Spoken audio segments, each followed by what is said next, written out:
So we're back with Jordan Witmer, who is the Managing Director of Unified Commerce at the agency Nectar First. Previously, Jordan has been in senior e-com and retail media positions at Kenvue, formerly J&J, Hershey, and Stanley Black & Decker. So Jordan, we've spent a little bit of time the last two episodes from the brand point of view and how some of the setup on the retailer side can be confusing or feel a little obscuring.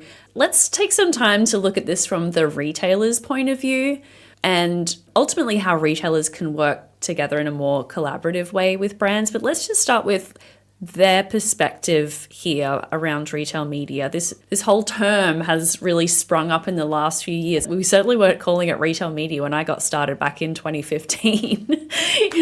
That really wasn't a thing. So what empathy do the retailers need around how they're building their networks and maybe, why they might be a little reluctant to sort of throw open the kimono on how their network is set up to begin with? Good morning and welcome to the Retail Media Breakfast Club. I'm your host, Kiri Masters, and every weekday at 6 a.m. Eastern, I bring you candid and real discussions in the world of retail media and marketplaces in just 10 minutes. So bring your own cup of coffee and we'll get smarter about retail media together. Yeah, and I know we talked before. We made the comparison to, imagine this is their private label product. And I think if we take that same lens and say, okay, now if I made public how I made that private label product, what risk am I taking on? And I think in this area in retail media networks, we're talking about risk of not being differentiated. So I think if you go and make super public every component part of your media network, you do run the risk of an advertiser coming to you and say, this isn't different. I can get XYZ on my own. And it starts to break down your value proposition, which leads you to, you may have a pricing leverage issue. You risk more advertiser challenges on, okay, cool, I can start to break down your CPMs or your CPCs because I know you're paying this vendor 10% and that vendor 20%. And I'm going to start to back into what margin you're taking off the top. And that gets very uncomfortable. And it gets down to a cost and transactional rather than a partnership. And then the third, I think, biggest risk that you would see or you would experience is competitive risk. If I'm starting Jordan's retail garage and I'm going to build a media network and I tell everybody exactly how I did it, then when Kiri's retail garage starts and she wants to build her media network, she knows how my engine works. And it'd be pretty easy for you to go build a faster car if you knew exactly how mine ran. I'm really glad that you're steel manning this because it is very helpful. And so I think that to understand that might be the perspective on the retailer side. To that end, there's different reasons why we, just from a consumer side, we buy any product. It might be because I want some orange juice and I might just love the Tropicana brand. I might be, on the street and I need some orange juice now and it's about placement. So I can find it in a bodega or a convenience store. There's different reasons why we buy different things. And so for a brand buying retail media from a certain retailer, even if we understand the cost of the orange juice in the bottle is 50 cents and I'm paying $4.50, I don't have a choice. I'm not going to go pluck an orange off a tree and squeeze it myself. I need that orange juice. Then it's about which brand am I selecting when I walk into the convenience store. So I get the point about the tech stack, and if people understand what's in the tech stack, then they might understand what our cost is. And I'm sorry, we all know that retail media is very profitable.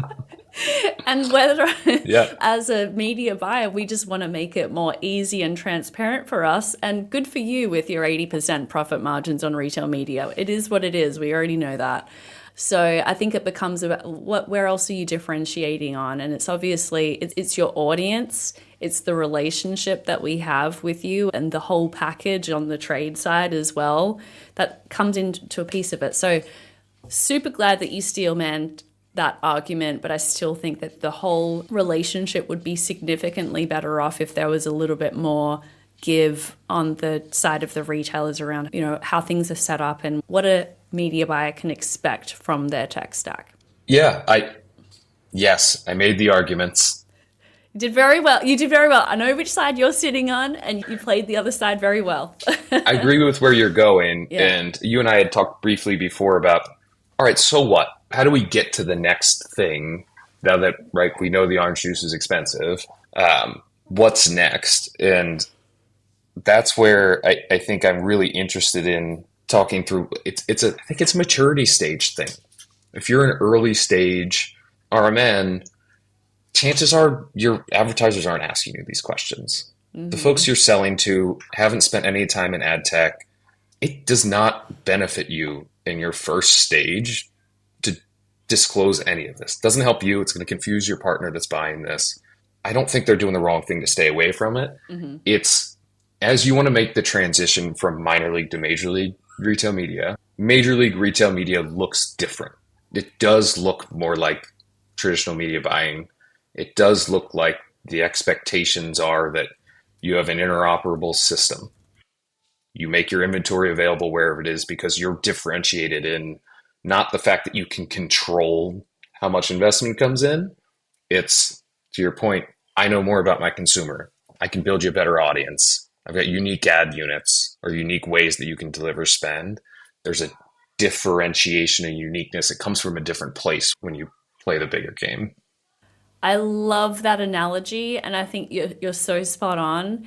There are out-of-the-box solutions, and there's, we can call it out. It's Criteo and CitrusAd, where it's like they kind of do everything, and you can get started there and stand up a retail media network pretty simply with, one vendor essentially. And then, as you say, going from minor to major league, you need to optimize on that stack a little bit and communicate why you've done that and what the benefit is to the advertiser. I love it. So one more thing before you go, Jordan. I know you've got some strong opinions on this one.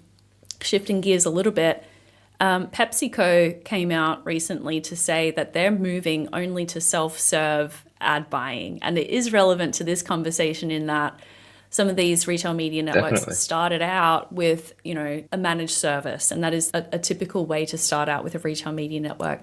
Now that PepsiCo has come out and said that, I think it puts a little bit of pressure on retail media networks that don't have self-serve, and some are moving towards that model. What's your perspective from the brand side on move to self-serve? Is this a universally held opinion on the brand side? At risk of my opinion being universally held, yes, absolutely. Everybody that's spent any time here can look at the system and say, okay, it's mature enough. Once your data is ready, it's in the right places. I don't get a lot of upside from managed service. A lot of times, if you're, especially, let's talk about the big advertisers that all of their dollars come from the bank of their holdco, and they can't extract that group from this transaction. So you're running managed service. You're paying two agencies to do it. You're paying a fee on the media spend for your agency to have this conversation with your managed service team at your retailer, who's also taking a chunk out of your CPM. Self-service is, if nothing else, a huge boon benefit for working media dollars. Actually get to start working for your brand. Yep. And I think the other big part of it for me in my past lives, and why I coach everybody and anybody that'll listen towards self-service, is people generally do what they're incentivized to do, and the incentive structure in a managed service setup is not the best, right? You and I have talked viewability before, and what happens when you start putting up walls of who could see what, who makes what decisions. But you can very easily get to a place in a... Oh, just to recap for people that didn't catch that, the incentive there is if you've got low performing ad inventory, you want to sell it. And so you kind of bundle it up and sell it as a package where it's not visible that some ad units or some placements are not performing very well. You just kind of bundle it up and sell like the mortgage crisis. You can bundle up all of the... It's not wrong, but it's strong. Yeah, I think the incentive question is real. Yeah. And we've all seen it that have been buying in this space for a while. Is you hand off to a managed service team, they're trying to maximize dollars in for the media network. And if that means, I really have a bunch of this branded search traffic and I don't think anybody else is going to buy it, we'll sprinkle a little bit into the plan. It'll be fine. Right. Right. And Yeah. you get into these weird mixes of incentives of monetization on one side and yield management on that side versus the actual best interest of you and your brand. Right. And between those two things, every major brand that I've spoken to is everybody is gathered behind the push to self-service. Yeah. Well, we'll leave it there. Jordan, this has been great chatting with you about how retailers are becoming retailers again. Thank you for spending time with us. We'll link up to your LinkedIn profile and to Nectar First in the show notes. And thanks for joining us. Well, that is it for today. I hope you enjoyed this episode of the Retail Media Breakfast Club. We meet here every day at 6 a.m. Eastern. So be sure to subscribe and get your daily dose of insights, trends, and hot takes in the world of retail media and marketplaces.